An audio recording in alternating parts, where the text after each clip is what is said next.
Jay, Yeah. I got a follow-on question for you and Nick. Yeah. Okay, have you guys seen the video of the two FBI agents who are really criminals, banging on a dude's door, a female's door? Have y'all seen this video? No. Mm. So No, no, just no. picture two FBI guys in plate carriers with a big ass FBI symbol in the middle of their chest, and they're criminals. And the person inside is like, I don't care if you're the FBI, I'm not opening the door. And so they're Mhm. having this conversation through the door.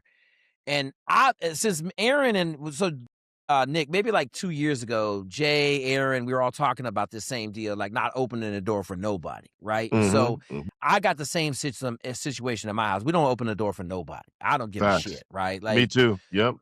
you talk to us through the camera. And so, Mm-hmm. but these two guys were at the door, and I hadn't really thought about it. Like they looked really official. And so now I got a smoke order for everybody at the door. Like Mm-hmm. you Mm-hmm. fucking around at the door, you getting smoked, Mm-hmm. right? Like, and I'm like, I'd show my wife because my wife and my 12-year-old are the trigger pullers, right? Like Mm-hmm. I got my 12-year-old on a squirrel detail right now, $20 a squirrel. What? And yeah. We got them little brown, them brown San Antonio ground squirrels. Yeah. Yeah, dog. They did $7,000 to my neighbor's Durango. They ate all Oh, Silverado. They ate all the rubber hoses out the bottom of his engine. It's something that they do. what? So we killing them. We're killing Oh, them. But anyway, I just wanted to hear Jay, like, because I think at some point, like, we got no problem dealing out violence, but I saw that situation. I was like, God, that's a tough situation. Because what happens if they turn out to be FBI agents and you smoke both of them? Mhm. yep. Right now, Yep. we in Texas. Me and Nick are in Texas. You in North Carolina, Jay. You got other rules. Texas, we might be all right. I might be able to sell that shit. Like, hey man, Yeah. them dudes was acting crazy. They on my property. I was protecting my family. Yeah. Yeah, I just pulled up that clip. Let's take a look because I haven't seen it. But let me see if I can pull it up real quick. While I do that, Nick, what would you do if that was you? Like two FBI guys banging on your door. I just saw part of Do it. They look legit. Like That's the thing. what would you do? If they look, well, I'm not going to answer the door. I'm not home. Like if the cops ever come looking for me, like, bro, good luck, man. I'm not going to willingly, yeah, knock all you want. You don't have a warrant. You start doing if you start banging on the door, and I don't know, man, I might have to do that flanking maneuver, come up behind you and just, yeah, start lighting it up, man. Yeah. Start lighting it up. Tell the wife and kids to go to the safe room. Oh, yeah, that's yeah. At that point, I mean, I'm just like that one story of that family that got murdered. The guys tried to act like package delivery guys, Oh, UPS the guys. UPS. Yeah, that one Mhm. fucked me up. That one made me think different. That's But scary. Nick, here's the difference. Mm-hmm. Okay, they didn't have a UPS truck. Oh, The second they pulled up in a car uh, and they had UPS uniforms on, I'd have been running for the door. huh. But here's the difference. All three of us understand and got that knowledge. Just open the door. Immediately.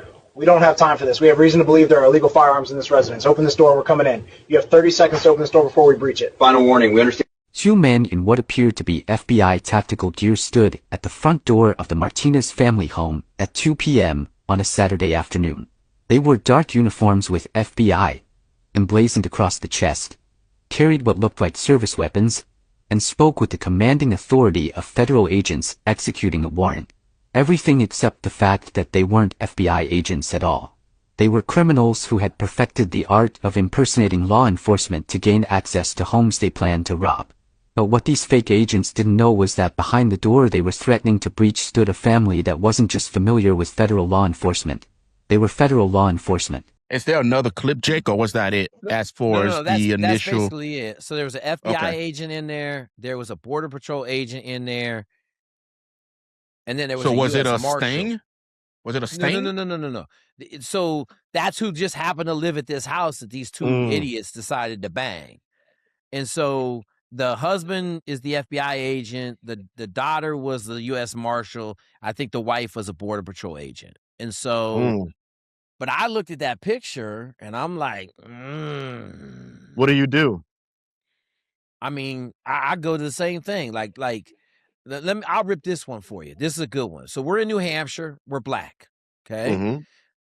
Population of black people in New Hampshire, maybe 5. Okay. So I had set my wife up. We out on a country road, 12 miles out in the middle of the fucking woods, bears and shit. And so we had fucking procedures in the house, right? It's the middle of the night, man. We watching a movie. Boom, boom, boom on our door. I said, hey, let's go. She grabbed a shotty, racked a shotty, right? I got the AK. Mm-hmm. I put her at there. We had a long, narrow hallway that went to the door. You at the door. When I run by, you shoot the motherfucker behind me. Don't worry about who it is. Just blast. Okay. Yep. So I go to the door and I peek around the door a little bit, and there's a police officer standing about 15 feet away out in the middle of my driveway. I said, Sarah, it's a police officer. Are you good? She said, I got that motherfucker if he come down this hall. I said, okay.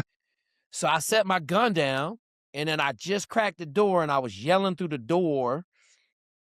And this dude turned out to be a real police officer. He was yelling at me because I had shoveled snow into the street in a snowstorm because of the post office dude.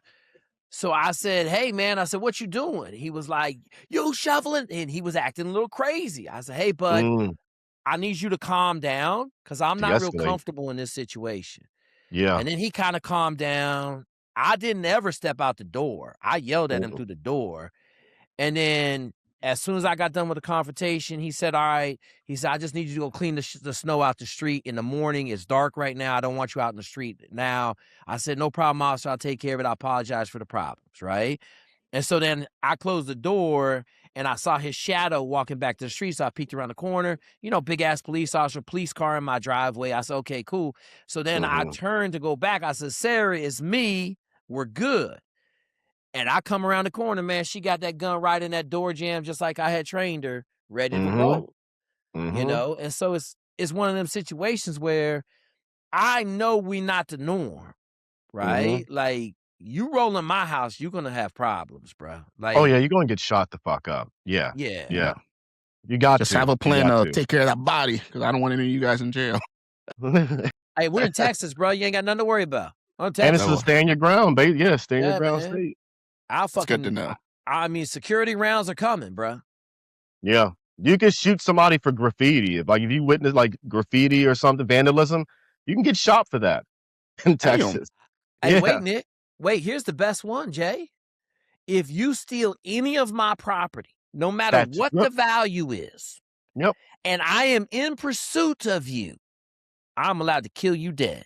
You steal a pack of gum from me and you running, as long as it's continuous, I can't go hunt for you later. But we just had a dude that do this Starbucks over in Houston, got his ass blasted, try to jack a computer, and the dude lit his ass on fire, man. He typing on his computer in heaven right now. Yeah, you're gonna learn today. A life story is just a collection of memories unless it becomes a lesson, a warning, a inspiration for someone else. Jackie Robinson wrote that quote. I wasn't supposed to be here. I'm not supposed to be sitting in front of you guys providing inspirational content, influencing, motivating. I'm not supposed to be here. I came from Haiti with nothing. I learned the English language. I witnessed 9/11. I joined the military. I spent 20 years total, 15 of it in special operation, operating at the very tip of the spear. I spent over 6 years in combat theaters. And throughout all those chapters of my life, I learned one hard truth. No one is coming to save you. Doesn't exist. No one is going to write your story for you. No one is going to jump into the deep end to get you out of trouble. No one. And that hard truth is the motivating factor behind No Excuse. It took me approximately 18 months to author this book. And I wanted to write it not to showcase to you how hard my life was, but to show you guys what's possible when you accept the concept of no excuses and start taking ownership of your life. So if you know somebody that's going through a hard time, that's going through adversity, that doesn't know who they are, that don't know who they're supposed to be, let this story motivate you. Let this story inspire you. If you need it, gift this book to yourself. If your son needs it, gift this book to them. If your daughter needs it, gift this book to them. In writing this book, I was inspired, I was motivated, I was emotional, but I had a good time writing it, and hopefully you have a good time reading it. I appreciate all of you guys' support. Let me know what you guys think about this book. It is available now at greenberetchronicles.com for pre-order, and it's also available where all books are sold.